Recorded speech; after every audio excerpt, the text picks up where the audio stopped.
Minggu ni saja dah ada 2 kes claim untuk critical illness.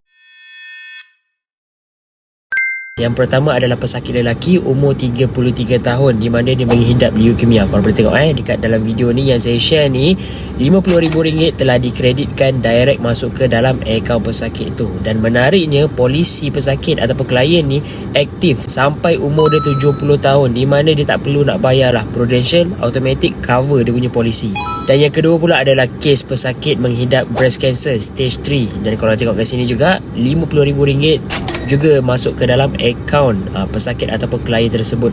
Dekat sini kan, kita jangan pandang dari sudut penyakit tu, tapi kita cuba pandang dari segi persediaan klien-klien tadi tu untuk menghadapi detik-detik sukar macam sekarang ni. Dan diorang pun tak pernah menjangkakan yang diorang boleh ada penyakit tu. Tapi kita kena tahu yang kita semua ni, termasuk diri saya, ada 70% potensi untuk kena penyakit-penyakit kritikal ni. Dan 80% kes kematian dekat Malaysia ni adalah disebabkan oleh penyakit-penyakit kritikal. Dan kes yang paling ramai kena adalah penyakit serangan jantung. Jadi dekat sini ada satu persoalan yang kita boleh fikirkan.